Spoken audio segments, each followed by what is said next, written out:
Hello दोस्तों, कैसे हैं आप। उम्मीद करती हूँ अच्छे होंगे। कहानी अच्छी लगे तो लाइक शेयर सब्सक्राइब करना ना भूलें। नीरू एक फौजी थी। उसकी शादी 2 साल पहले ही राकेश से हुई थी। नीरू की मुलाकात राकेश से एक पार्टी में हुई थी। फिर धीरे धीरे दोनों की फ़ोन पर बातें शुरू हुई और दोस्ती प्यार फिर शादी में बदल गई। नीरू फौज में थी तो अक्सर बॉर्डर पर ही तैनात रहती थी, इसलिए वो छुट्टियों में ही अपने घर रहने आती थी। पर पिछले 1 साल से वो अपने ससुराल नहीं जा पाई, सिर्फ अपने मायके में ही रहने आ जाती। राकेश, अरे नीरू, मैं तो खुद तुमसे मिलने के लिए बेताब हो रहा हूँ, पर क्या करूँ, माँ के साथ मौसी जी के घर जाना जरूरी है। सास बोली।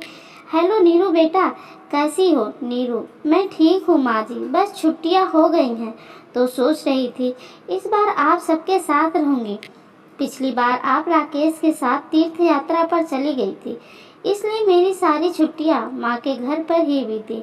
सास, क्या करे बेटा, सरिता दीदी का बहुत भारी एक्सीडेंट हो गया था। हमें कुछ दिन वहीं रहना होगा, उनका हमारे सिवा कोई नहीं है। तुम इस बार माँ के घर रह लो, फिर बीच में जब तुम दोबारा छुट्टियों में आओगी ना, तब हम मिलकर कहीं घूमने चलेंगे। नीरू, ठीक है माँ जी, मैं माँ के घर चली जाऊंगी। नीरू इस बार भी छुट्टियों में अपनी माँ के घर रहने आ जाती है। माँ, नीरू, पिछले 1 साल से तू अपने पति और सास से नहीं मिली, पता नहीं घबराहट होती है। सब ठीक हो तेरे साथ। नीरू, माँ तुम किस बात चिंता में पड़ गई। अभी कुछ देर पहले ही तो मेरी राकेश जी से और माँ जी से बात हुई है, वीडियो कॉलिंग की थी उन्होंने। वो मौसी जी के साथ हॉस्पिटल में थे, वहाँ नेटवर्क नहीं आती, इसलिए रोड पर आकर बात कर रहे थे। माँ, भगवान करे सब ठीक ही हो। नीरू, माँ क्या बात है, रूपा आजकल दिखाई नहीं दे रही है, उसके घर के बाहर भी ताला लगा हुआ है। माँ, कोई कह रहा था कि रूपा ने दिल्ली में किसी बड़े रईस से शादी कर ली है और उसके माता पिता भी यहाँ नहीं रहते, वो भी रूपा के साथ दिल्ली में रहते हैं। नीरू, अच्छा, रूपा ने शादी कर ली और मुझे बताया तक नहीं। चलो, हो सकता है जल्दी में शादी कर ली होगी, कोई नहीं, अच्छा है।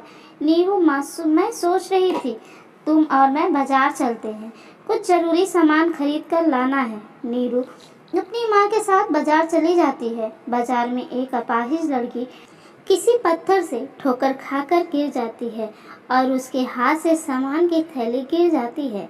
नीरू, अरे संभल कर बहन, रुको मैं तुम्हारा सामान उठा देती हूँ। अपाहिज लड़की, शुक्रिया बहन। नीरू, तुम्हारे पैर में तो चोट लग गई है, आओ मैं तुम्हें घर छोड़ देती हूँ। माँ, नीरू तू इस बच्ची को घर छोड़ कर आ, मैं घर चलती जाती हूँ। नीरू, ठीक है माँ। अपाहिज लड़की, आज के ज़माने में इतने भले लोग कहाँ मिलते हैं जो किसी की मदद करें। नीरू, मैं एक फौजी हूँ, इसलिए मदद करना तो मेरा पहला धर्म है। अपाहिज लड़की, अच्छा तो आप फौजी हो, आपका क्या नाम है। नीरू, मेरा नाम नीरू है और तुम्हारा। अपाहिज लड़की, मेरा नाम रेखा है, मेरा घर आ गया, अब मैं आपको अपनी माँ से मिलवाती हूँ। रेखा नीरू को अपनी माँ से मिलवाती है, वो भी नीरू से मिलकर बहुत खुश होती है। रेखा की माँ बहुत ही भले लोग हैं, माँ और बेटा दोनों ने मेरी रेखा को पसंद किया। लड़का तो इतना शरीफ है कि पूछो मत, और रेखा हमारी इकलौती औलाद है। इसके पापा और मैं चाहते हैं कि इसकी शादी धूमधाम से करें। हमारे पास भी पैसों की कोई कमी नहीं है, हमारे बाद सब कुछ हमारी रेखा का है। नीरू सचमुच बहुत नेक दिल है वो लोग। फिर तो मैं तुम्हारे होने वाले पति की फ़ोटो देखना चाहूँगी। रेखा, यहाँ रुको, मैं अपनी सगाई की एल्बम लेकर आती हूँ। रेखा अपनी सगाई के एल्बम लेकर आती है। रेखा, ये हैं मेरे पति अशोक जी और ये मेरी सास। नीरू, राकेश तुम्हारा होने वाला पति, ये कैसे हो सकता है। ये अशोक नहीं, ये मेरे पति राकेश हैं। रेखा, क्या ये तुम क्या कह रही हो। नीरू, मैं सच कह रही हूँ, मेरा दिमाग कुछ काम नहीं कर रहा है, सब कुछ गड़बड़ है। मेरे ससुराल वाले मेरे से धोखा कर रहे हैं। मेरे होते हुए राकेश अशोक बनकर तुमसे दूसरी शादी कर रहे हैं। रेखा की माँ, बेटी अब हम क्या करें, अगले हफ्ते रेखा की शादी है। रेखा के पिता, मैं तो कहता हूँ उन माँ बेटों को पुलिस के हवाले कर दो। हमारी बेटी के साथ उन्होंने गलत किया। नीरू, नहीं, हम राकेश और उसकी माँ को रंगे हाथ पकड़ेंगे। बस आपको मेरा साथ देना होगा। मैं नहीं चाहती कि मेरा घर बर्बाद हुआ है तो किसी और का भी हो। नीरू की आंखों में आंसू थे, पर वो एक फौजी थी, अपने दुख को मन में दबाना जानती थी। नीरू अपनी आंखों से आंसू टपकने नहीं देती। उसे तो बस उन धोखेबाज माँ बेटी को पकड़ना था। शादी का मंडप सज चुका था। रेखा दुल्हन बनी। अशोक और उसकी माँ का इंतजार कर रही थी। नीरू राकेश को फोन मिलाती, नीरू, राकेश कहाँ पर हो? मैंने सोचा मेरी छुट्टी खत्म हो रही है तो एक बार अगर हम मिल लेते। क्या आप लौट आए हो?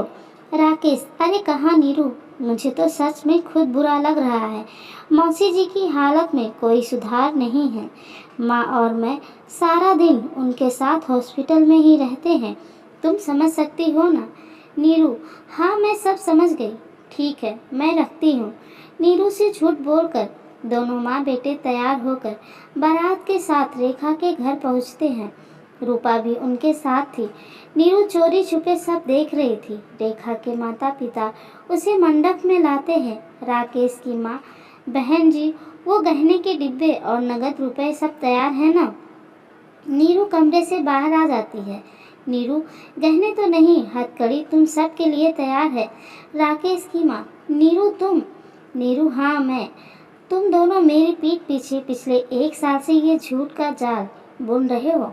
मेरे होते हुए तुम दूसरी शादी करने जा रहे हो। नीरू, 1 सेकेंड। रूपा, तुमने राकेश के बड़े भाई से कब शादी की? राकेश का तो कोई बड़ा भाई है ही नहीं। रूपा, नीरू, राकेश मेरे पति हैं। हमने 1 साल पहले ही शादी की है। नीरू, इतना बड़ा धोखा, इतने में पुलिस आ जाती है। पुलिस? नीरू मैडम, इन सब से कैसे सच्चाई उगलवानी है ये हम अच्छी तरह से जानते हैं। आप इन्हें हमारे हवाले कर दो। राकेश और उसकी माँ को पुलिस हिरासत में ले लेती है और सच्चाई सामने आती है। राकेश, नीरू तुम बॉर्डर पर रहती थी, रूपा घर आया जाया करती थी, इसलिए रूपा और मेरे बीच रिश्ते बन गए और हमने शादी कर ली। पर हमें अमीर बनना था, इसलिए हमने रेखा को फंसाया ताकि उसे मारकर हम उसकी सारी जायदाद लेकर यहाँ से फरार हो जाएंगे। पर हमें नहीं पता था कि तुम्हारी मुलाकात हमसे होगी और हम पकड़े जाएंगे। नीरू रूपा को कस के जोरदार चांटा लगाती है। उसकी अपनी सहेली ने ही उसके साथ धोखा किया था। पुलिस राकेश, उसकी माँ और रूपा को धोखाधड़ी करने के इल्ज़ाम में सज़ा सुनाती है। नीरू एक फौजी थी, उसने जुल्म सहना नहीं सीखा था। वो तो जुल्म के खिलाफ लड़ना जानती थी और उसने वही किया। उसने धोखेबाजों को सज़ा दिलवा दी। उसके कारण रेखा की ज़िंदगी बर्बाद होने से बच गई। नीरू अपने माता पिता से विदा लेकर वापस ड्यूटी पर चली जाती है और अपना पूरा जीवन देश की सेवा में निछावर कर देती है। कहानी अच्छी लगी हो तो लाइक, सब्सक्राइब, शेयर करना ना भूलें।